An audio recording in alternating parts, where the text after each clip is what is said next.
Edhe unë kam qenë te ju me dobësi, me frikë dhe me drithërim të madhe. Kur Pali shërbeu në kishën e Korintit, ai ishte në dobësi, frikë dhe drithërim. Zakonisht, kur njerëzit gjenden në një gjendje të tillë, është e lehtë të shmangin realitetet ose të dorëzohen.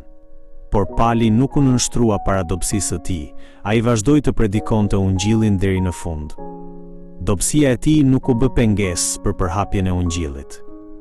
Kjo ndodhi sepse ai nuk mbështetej në forcën e vet, por në shfaqjen dhe fuqinë e frymës së shenjtë. Të bëhesh besimtar nuk do të thotë që çdo dobësi zhduket plotësisht.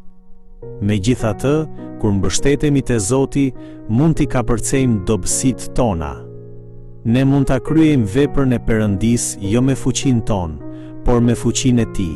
Kur shikojmë veten, shohim kufizimet dhe mangësitë tona, por kur shikojmë Zotin, mbështetemi në fuqinë e Tij dhe i përkushtohemi edhe më shumë shërbimit të Tij.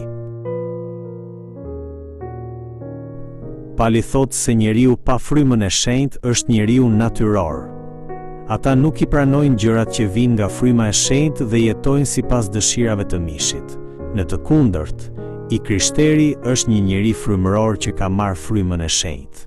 Meqense fryma e shenjtë është me të, ai mund ta dëgjojë dhe ta kuptojë fjalën e Perëndis, si edhe të jetojë në bindje ndaj saj. Prandaj gjërat frymërore mund të dallohen vetëm me ndihmën e frymës së shenjtë. Në fund, të jetosh sipas frymës do të thotë të jetosh sipas fjalës së Perëndis, dhe të jetosh sipas fjalës do të thotë të jetosh sipas frymës. Ky është ndryshimi thelbësor midis njeriut natyror dhe njeriut frymëror.